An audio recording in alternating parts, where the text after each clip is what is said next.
ഇനി ആരോഗ്യമുള്ള പല്ലുകൾക്കായി doctor ദിനക്സ് family dental clinic തന്നെ ചൂസ് ചെയ്യും. കൂടുതൽ വിവരങ്ങൾക്കായി കോൺടാക്ട് 6238355070. CPIM കൊച്ചി ഏരിയ കമ്മിറ്റിയുടെ നേതൃത്വത്തിൽ മയക്കുമരുന്നിനെതിരെ മനുഷ്യക്കോട്ട തീർത്തു.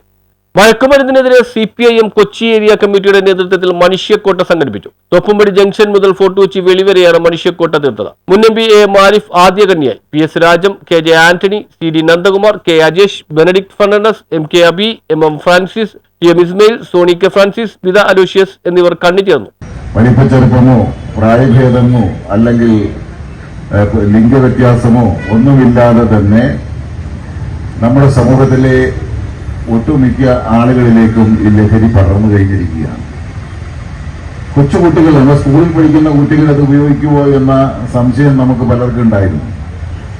എന്നാൽ പുറത്തു വരുന്ന വാർത്തകളിൽ വളരെ ചെറിയ കുട്ടികളെ മുതൽ ഈ ലഹരി മാഫിയ അവർ ആദ്യം ചൂണ്ടക്കൊടുത്തിട്ട് പിടിക്കുന്നത്. കാരണം ഒരു കൊച്ചുകുട്ടിയെ കിട്ടിയാൽ അവനൊരു 10-14-15 വർഷമെങ്കിലും മിനിമം അതിനകം തട്ടിപ്പോവും. എന്നാൽ 10-14 വർഷം ഇവന്റെ ഉപഭോക്താവായി കിട്ടും. ഒരുത്തനെ കിട്ടിയാൽ അവൻ പിന്നെ ചങ്ങല പോലെ അവന്റെ കൂട്ടുകാരിലേക്ക് പടരും. അപ്പൊ ധാരാളം ആളുകൾ ഇതിന്റെ ഉപഭോക്താക്കളായി മാറും എന്നതുകൊണ്ട് ചെറുപ്പക്കാരെയാണ് ഈ മാഫിയ ലക്ഷ്യമിട്ട് പിടിക്കുന്നത്.